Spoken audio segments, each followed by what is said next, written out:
کریم علیہ السلام نے فرمایا علموا اولادکم علی ثلاث خصال، اے لوگوں اپنی اولاد کو 3 باتوں کی عادت ڈالو۔ نبی کریم علیہ السلام نے تربیت کے انوکھے انداز اپنائے ہیں۔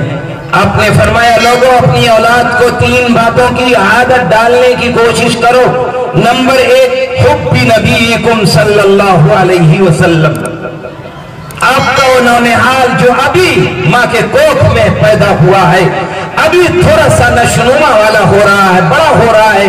اب ضرورت اس بات کی تھی کہ آپ اس کی تربیت ایسی کریں کہ اس کے دل میں اسلام رچ اور بس جائے،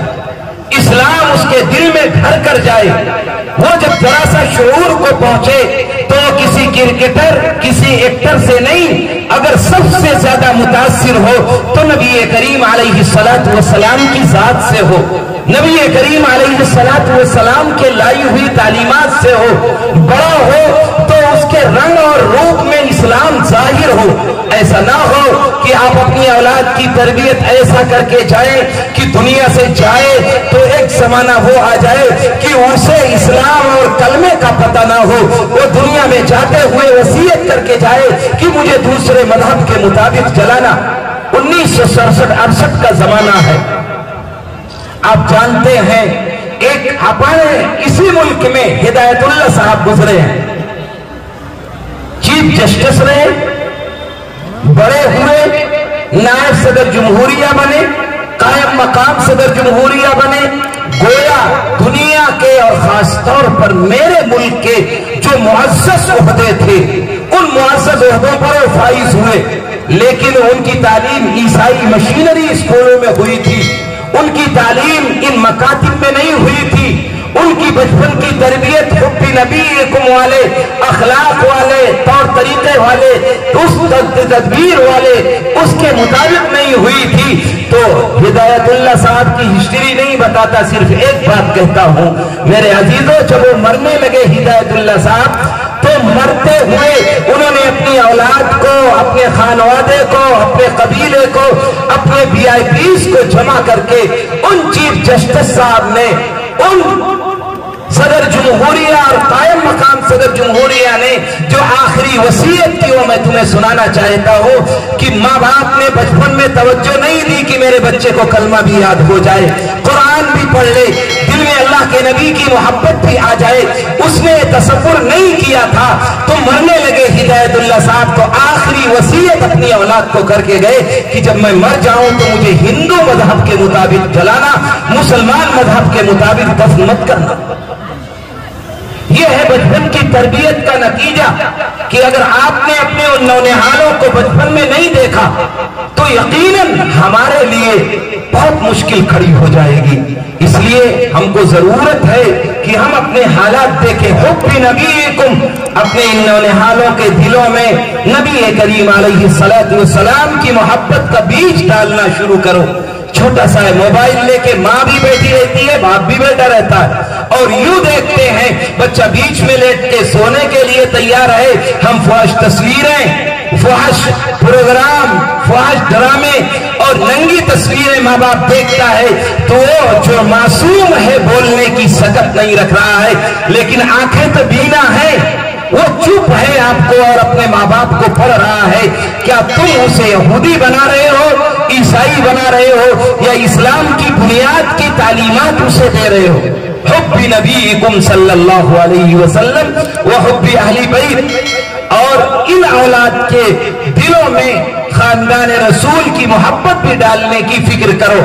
اور وقراءت القرآن، ان نونہالوں کو قرآن پڑھاؤ، قرآن سے جوڑو، قرآن کے ساتھ ساتھ انہیں اسلامی تربیت دو۔ انہیں جب بڑے ہوں تو دنیا کے کسی بھی شعبے میں، کسی بھی محکمے میں، کسی بھی کمپنی میں، کسی بھی ملک میں چلے جائیں تو وہ نمایاں ہو کہ یہ اسلام کا ماننے والا ہے، اسلام کا فالوور ہے، قرآن کا شیدائی ہے۔ ماں باپ کی تربیت دور سے انوکھے طریقے پر نظر آئے تب آپ کے لیے اولاد کا پالنا درست ہے، ورنہ ہم آپ سب اللہ کے یہاں مجرم ہوں گے۔ کلکم رائن وکلکم مسئول عن رعیتہ، ہم میں سے ہر ایک نگراں ہے اور ہر ایک کے بارے میں پوچھ ہوگی۔ آپ نے صحیح تربیت کی ہے نہیں لیے آپ کو چاہیے کہ اللہ کے نبی کے اس ارشاد کو اپنی اولاد کو ڈھالنے کی فکر کرے۔ میں نے آیتیں پڑھی ہیں، اِنَّكَ بِالْوَادِ الْمُقَدَّسِ طُوًى وَأَنَا اخْتَرْتُكَ فَاسْتَمِعْ لِمَا يُوحَىٰ۔ میرے عزیزو، آیت تو حضرت موسیٰ علی نبینا علیہ السلام کے لیے نازل ہوئی تھی، ان کے واقعے کو بیان کرتی ہے کہ اب آپ وادی مقدس میں ہیں۔ میں اپنے اکابر سے معذرت کے ساتھ کہتا ہوں، اگر وہ آیت وہاں پھٹاتی ہے تو میں اپنے عزیز طلبہ سے اس وقت مخاطب ہوں، میں کہتا ہوں کہ اللہ نے اِنَّكَ بِالْوَادِ الْمُقَدَّسِ طُوًى، آپ اس مدرسے میں ہیں تو وادی مقدس میں ہیں، آپ اس وادی مقدس میں ہیں، اللہ کی جانب سے آپ کا انتخاب ہوا ہے۔ ہر پھول کلے کی زینت نہیں بنتا، کتنے پھول مرجھا جاتے ہیں، انہیں کوئی پوچھتا نہیں۔ اللہ کہتا ہے وَأَنَا اخْتَرْتُكَ، میں نے تمہارا انتخاب کیا ہے، میں نے تمہیں چنا ہے، تم وہ پھول ہو گلشن کے،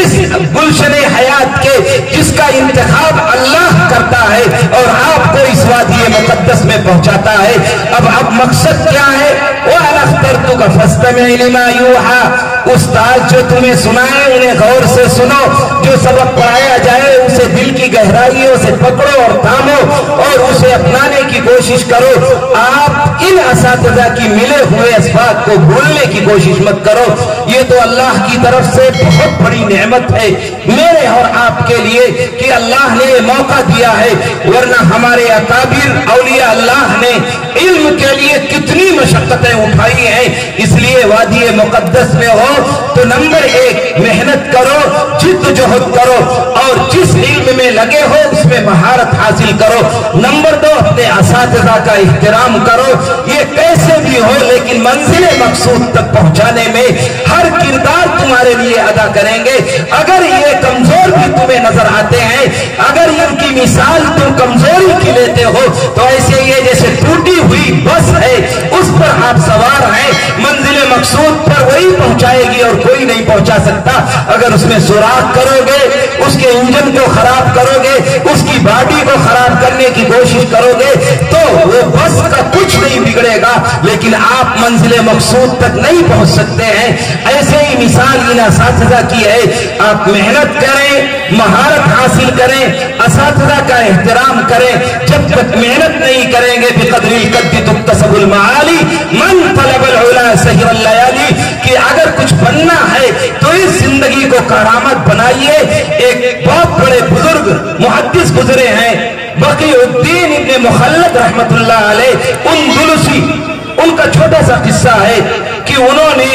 اندلس میں رہتے ہوئے بقی الدین رحمت اللہ علیہ کو شوق پیدا ہوا علم حاصل کرنے کا،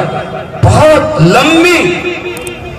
مدت ان کے علم کے حصول کی ہے۔